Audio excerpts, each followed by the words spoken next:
Right now, Jeremy Clarkson is waiting on a council decision for something he shouldn't even have to ask for twice. A car park, on his own land, because his farm is too popular for its own good. And the paperwork behind this one application proves exactly how much red tape one man has been forced to survive, just to stop his own customers parking on the road outside his front door. Here's the sentence that matters. From Clarkson's own team, in the current application, Season 6 has been commissioned, and it airs summer 2027. Bit of a year, but I am delighted to tell you that Season 6 of Clarkson's Farm is currently being filmed. It's in production, and that's particularly good news for me. 3 more years to monitor and review after that. That's what the application asks for. That's not a man trying to pull a fast one. That's a farmer giving the council a clear, honest timeline, tied to a broadcast date that's already public knowledge. They know exactly what they'd be approving, and for how long. No games. Just a specific window, openly justified. Let that sit for a second. 3 years, stated plainly, on the record, by a business that has done nothing but tell the council the truth the whole way through. So here's what's actually going on. It starts with a car park that never should have needed this many rounds of paperwork, and a piece of land that was never treated like an ordinary field to begin with. Diddley Squat sits inside the Cotswolds area of outstanding natural beauty. That one designation puts tougher planning restrictions on Clarkson's land than most farms in England will ever face. Every fence post, every gravel patch, every parking request has to clear a higher bar than it would almost anywhere else. Keep that in mind. It explains everything that follows. Go back to 2021. Clarkson applies for planning permission for a restaurant near the farm shop. Refused. Most people would have walked away there. Instead, in August 2022, he opens a 40-cover restaurant anyway, inside a building called Lowland Barn, using permitted development rights. The same legal route available to any landowner bringing a disused agricultural building back into use. He wasn't hiding it. He confirmed it himself, in writing, later on. 12 days later, the council serves an enforcement notice. The restaurant closes within a month of opening. Think about what that actually cost, not in the abstract. In Clarkson's own words, as a result of this, I've had to sell most of the cows I bought, and now I'm back to using chemicals. I no longer wish to open a restaurant. A supply chain built around British beef collapsed overnight. A farmer pushed back onto the artificial inputs he'd been trying to move away from. And here's the part almost nobody clocks. The council fought so hard to shut down a restaurant that was quietly making the farm less chemical dependent, and won. By January 2023, Clarkson puts it in writing plainly. We do not wish to expand the on-site businesses any further. We are perfectly happy with what we have. Contrary to some of the claims being made, I do not want to turn Diddley Squat Farm into Disneyland. It is, after all, where I live. But we really do need on-site parking. Read that closely. He isn't asking for an empire. He's asking to stop his own visitors clogging up a country lane outside his front door. The appeal runs 2 days in March 2023. Planning Inspector R.J. Perrins visits the site twice. On the restaurant, he sides against Clarkson. 6 weeks to tear it down. 6 weeks is more than sufficient to restore the surrounding land to the condition it was in before the breach took place. 6 weeks for a business that employed local people and sold local produce in an industry that famously can't survive on subsidy and unpredictable weather alone. But on the car park, the one thing that was actually about public safety, Perrins grants it. Extends the parking area, formalizes the temporary arrangement, allows new access. Even the inspector, ruling against Clarkson on the restaurant, could see the parking was never the problem. It was the solution.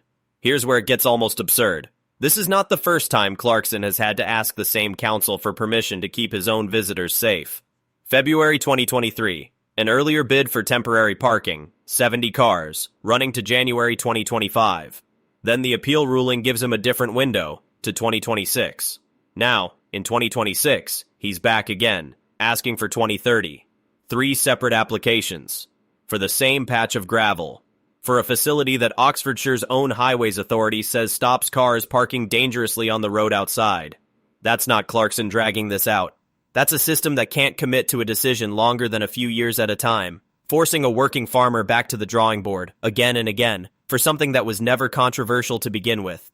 And here's what makes it sharper. The council has admitted this themselves.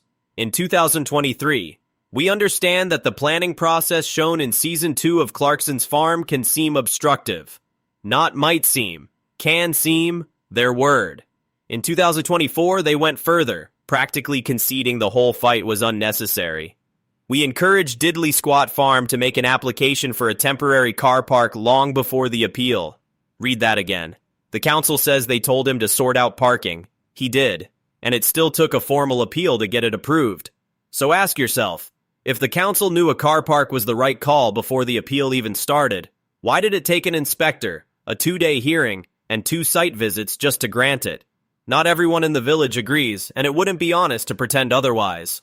One resident, after the restaurant closure, called it a win for the community, said the farm was in the wrong place. That's a real voice, and it deserves to be heard. But set it against a council that publicly admits it encouraged the application, a highways authority that's formally endorsed it, and a business that employs local people and sells local produce. And one unhappy neighbor doesn't outweigh what West Oxfordshire District Council has spent 3 years failing to close out. Even a county councillor said as much. Liam Walker, backing the appeal outright. Local councils need to understand and appreciate farming has significantly changed for many reasons, and the planning rules need to also change to allow them to diversify quickly. Farmers right across the country deserve our support. That's not a fringe opinion. That's an elected official looking at the exact same paperwork you're looking at right now, and landing on the same conclusion. Here's the detail that changes everything. It isn't West Oxfordshire District Council that's shown real conviction here. It's a completely different authority, Oxfordshire County Council. The people who actually understand roads have backed Clarkson without hesitation. Their transport lead, Oliver Eden, put it plainly. The additional car parking is an important facility in accommodating car parking that would otherwise likely cause disruption and safety concerns on the adjacent highway.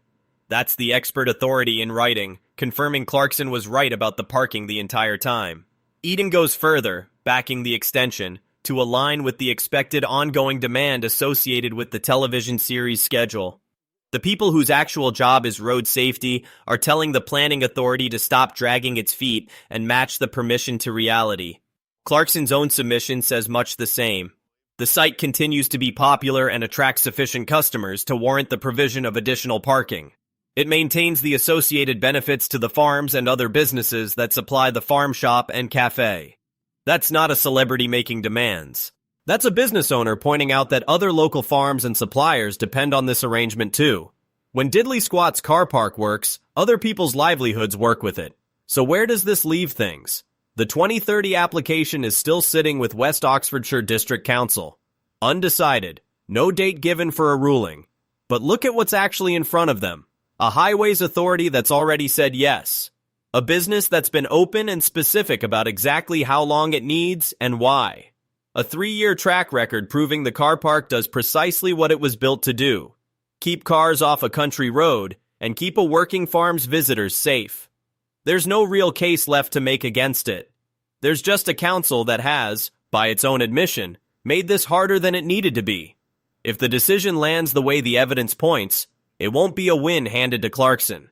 It'll just be the council finally catching up to what everyone else, the highways authority, the local councillor, even West Oxfordshire's own past statements, already agreed on months ago. So here's what I want to know from you. Should we dig into the pub's numbers next? Hawkstone's accounts? Or do you want us back the second West Oxfordshire finally makes up its mind? Drop it in the comments. I read every one, and it genuinely decides what we cover next.